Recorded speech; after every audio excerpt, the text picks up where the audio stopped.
오늘 우리에게 주신 하나님의 말씀 잠언 6장 29절로 35절 말씀입니다. 생명의 샘과 7월 19일 화요일 말씀 간음의 유혹을 경계하라. 함께 읽겠습니다. 남의 아내와 통간하는 자도 이와 같을 것이라. 그를 만지는 자마다 벌을 면하지 못하리라.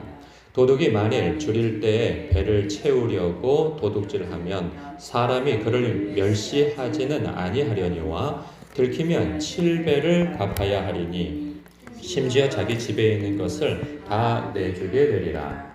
여인과 간음하는 자는 무지한 자라.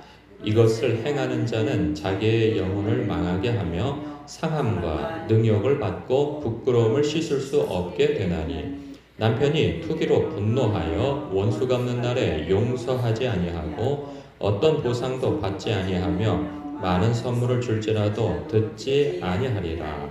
아멘. 여러분, 이 말씀을 읽고 해석하는 데 어려움이 있는 분 계십니까? 이 말씀이 좀 너무 어렵습니다 하신 분 계시나요? 그렇진 않아요. 읽는 대로 이게 무슨 말씀인지 다 알죠. 그런데 이 말씀을 대하면서 해석이 어려운 사람들도 있어요. 왜냐하면 이 말씀에 관여가 되어진 사람은 해석이 어렵습니다. 아니 간통도 없어진 때에 무슨 간통입니까? 이거는 이 고대 시대 때 그 시대에 맞는 말씀인 것이지 지금은 아닙니다 하고, 그래서 사람이 어떻게 한 사람하고만 삽니까? 그리고 사랑은 좋은 거 아닙니까? 그러니까 이 정신 멀쩡할 때 들으면, 신앙이 온전할 때 들으면 말도 안 되는 소리, 이 궤변 같은 소리가 내가 그 문제에 관여가 되어져 있으면 해석이 어려워져요. 사람이 술 관련돼서도 그렇습니다. 많은 기독교인들이 그런 얘기를 하죠.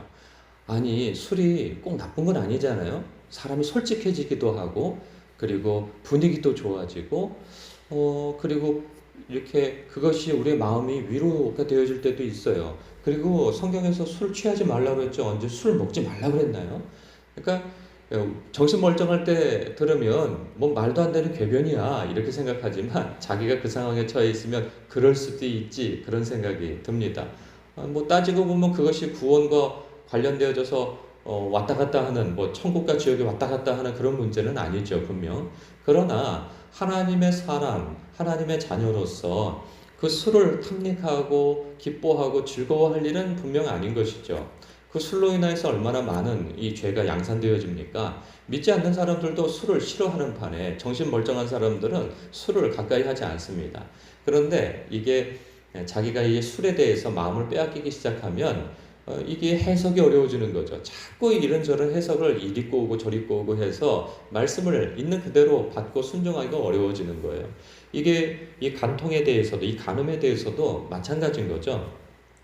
이 간통이 합법화되어진 이 시대에 무슨 간통입니까? 이건 말도 안 됩니다. 이렇게 나오게 되어지는데, 우리는 이 세상 법보다 더 위에 있는 하나님의 법으로 사는 사람들 아니겠어요? 근데 하나님께서는 분명히 이것에 대해서 진노하신다는 표현을 성경 속에 계속 담아두고 계세요.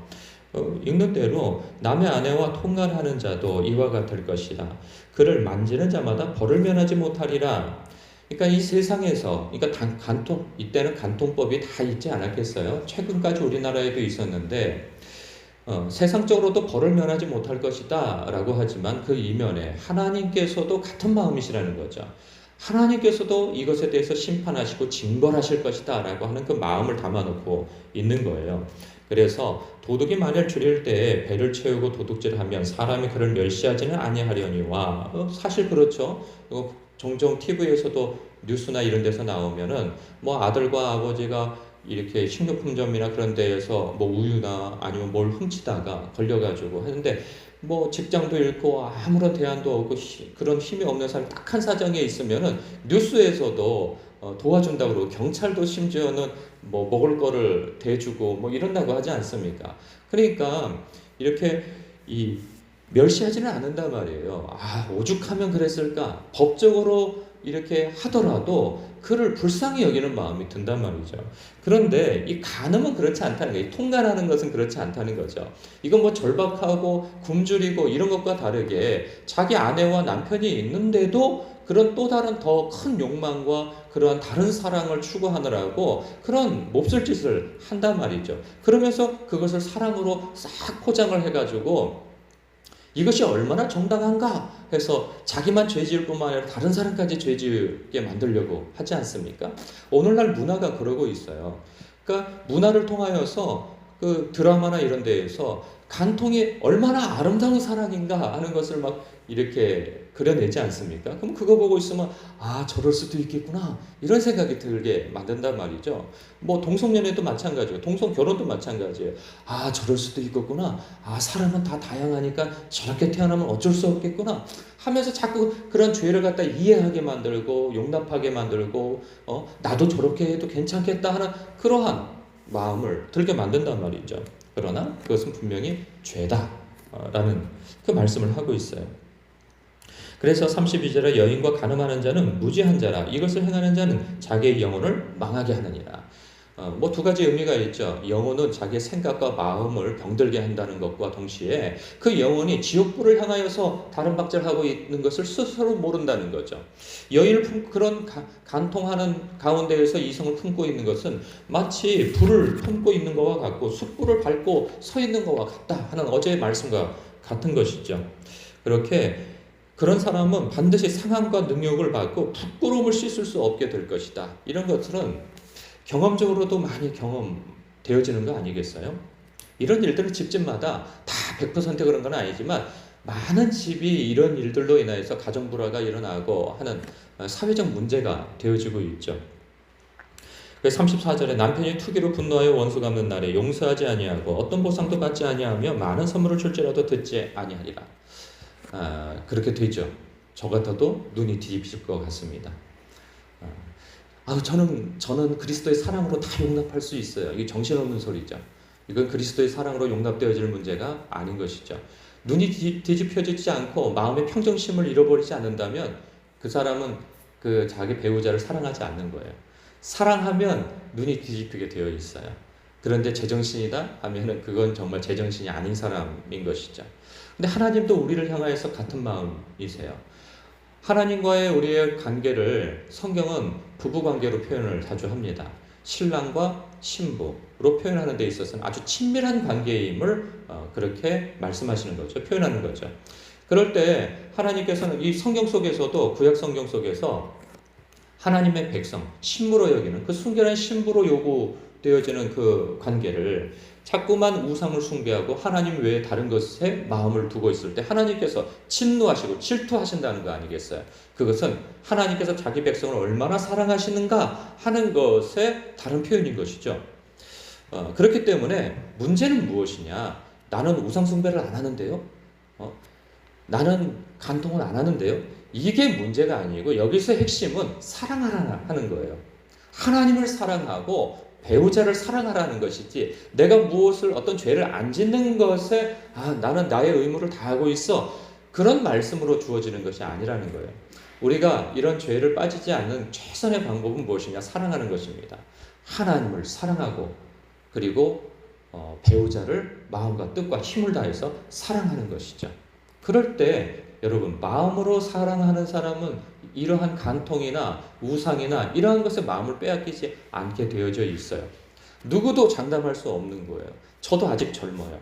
그래서 이런 부분에 있어서 왜냐하면 많은 어떤 주의 사람들이 하나님의 사람들이 목회자든 그렇지 않든 간에 기도 많이 하고 말씀 많이 보고 그렇게 경건한 생활을 하더라도 어느 순간에 넘어져 버리잖아요. 아무도 장담할 수 없는 거예요. 그러면 그 죄를 실족할 수 있는 그 죄에서 이길 수 있는 유일한 대안은 무엇이냐? 사랑하는 거예요. 배우자를 사랑하면 그러한 유혹에서 이길 힘이 나요. 내가 누군가를 분명히 초점을 분명한데 그 사람만을 사랑하는데 그 옆에서 아무리 찝쩍대도요. 그거 유혹이 되어지지 않습니다. 오히려 걸림돌이 되어지죠. 그런 것처럼 내가 하나님을 사랑한다면 점 한번 봐야 되지 않겠어? 그냥 정신없는 소리죠. 그냥 머리털을 쥐어 뜯을 일이죠. 네가 나를 사망의 길로 인도하려고 하는구나. 그런 반응이 나오게 되는데, 아, 나도 그럴까? 하나님은 마음과 뜻과 생명을 다해서 사랑하지 않는 사람은, 아유, 이거 오늘의 운세는 재미로 보는 거죠. 그러면서 거기에 기웃기웃 된단 말이죠. 그럴 수 없는 거죠. 그래서 우리는 사랑하는 사람이어야 합니다. 하나님을 사랑해야 하고요. 그리고 내 배우자를 마음을 다해서 사랑해야 하는 것입니다. 이것이 우리를 향한 하나님의 뜻이에요. 그렇지 못한 것에 대해서 다른 사람들은 핑계를 댈 수 있지만 우리는 하나님 앞에 핑계 댈 수 없는 거예요. 배우자를 사랑할 만한 사람이어야 사랑하죠. 하나님께서는 우리에게 가장 적당한 환경에서 부르셨어요.